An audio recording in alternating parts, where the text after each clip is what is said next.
রহিমা বেগম রাস্তায় কিছু পড়ে থাকা খাবার দেখে সেই মুহূর্তেই মুখে নিতে গেলে তখনই কয়েকজন মানুষ এসে তাকে বাধা দিয়ে বলে, আপনি রাস্তায় পড়ে থাকা এমন ময়লা খাবার কেন খাচ্ছেন? চলেন আমার সাথে, আমি আপনাকে খাবার কিনে দিচ্ছি। না, আমি রাস্তার মানুষ, রাস্তার এই খাবারই আমার পেট চলবে, আমার ভালো খাবারের কোনো দরকার নেই। চলে যান আপনারা, দেখুন এসব খাবেন না, দরকার হলে আপনাকে আমি কিছু টাকা দিচ্ছি, কিছু কিনে খান। আজকে আপনি না হয় টাকা দিচ্ছেন, কাল আমাকে কে দেবে বলেন?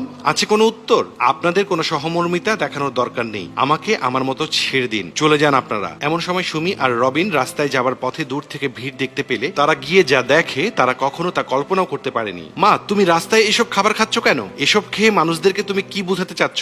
মা, দয়া করে আপনি এসব খাবেন না। এই মহিলা তাহলে আপনার মা? হ্যাঁ, উনি আমার মা। কেমন সন্তান আপনারা? বৃদ্ধ এক মাকে আপনি বাসা থেকে বের করে দিতে পারলেন? আপনি এত কথা বলছেন কেন? কে আপনি? আপনার আমার পরিবারের মাঝে কথা বলার কোনো দরকার নেই, এখান থেকে যান। আসলেই বর্তমানে ছেলেরা সুন্দর বউ পেয়ে মাকে ভুলে যায়, শেষমেশ মাকে বৃদ্ধাশ্রমে যেতে হয়, না হলে রাস্তায় পড়ে থাকা এমন খাবার কুড়িয়ে খেতে হয়। আপনাকে জন্ম দেয় আপনার মায়ের ভুল হয়েছে। হ্যাঁ, আপনি ঠিক বলেছেন, আমাকে জন্ম দেয় আমার মার ভুল হয়েছে। খাবার খেতে বসলে তার বউকে বলে, আমার তো খেতে ভালো লাগছে না, তুমি কি রান্না বান্না শিখে আসোনি? এসব খাবার মানুষ খায়? মা, রান্না ভালো হয়নি? একদম না, বাজে স্বাদ হয়েছে। আমরা বাপের বাড়ি থেকেই রান্না বান্না সব শিখে তারপর স্বামীর বাড়ি এসেছি, আর তোমরা তো কিছু না শিখেই বিয়ে করে অন্যের ঘরে এসে পড়েছো। তারপর রবিন এসে বলে, কি হয়েছে মা, এত চিল্লাচ্ছ কেন? দেখ তোর বউ এসব কি রান্না করেছে, তাই বলে তুমি এভাবে চিল্লাচিল্লি করবে? মানুষের ভুল কি হতে পারে না? সবাই কি তোমার মতো মা হবে? তুই কি তাহলে তোর বউয়ের গুণগান গাইছিস? মা, তোমার মেয়েরাও যদি কোনো বড় ভুল করে তুমি সেই ভুলকে বড় কোনো ভুল মনে করো না, কিন্তু তোমার ঘরের বউ একটু ভুল করলেই তুমি নানান ধরনের কথা বলা শুরু করে দাও। কেন মা, পরিবারের সবাইকে ভালোবাসলে সমস্যা কোথায়?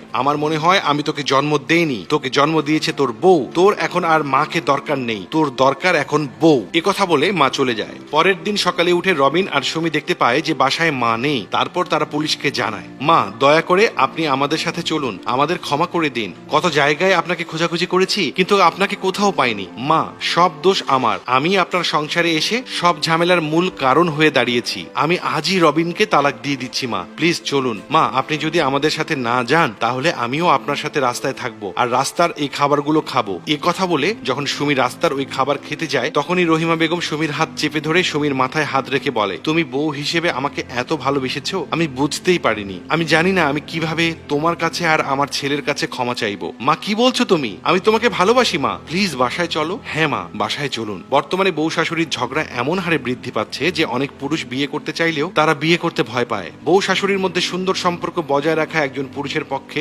এখন অনেক কঠিন কাজ। আসুন আমরা নারী হিসেবে নিজের স্বামী অথবা নিজের ছেলের দিকে তাকিয়ে পরিবারের সবার ভুলগুলোকে ক্ষমা সুন্দর দৃষ্টিতে দেখে সবার মাঝে শান্তি বজায় রাখি। আমিন।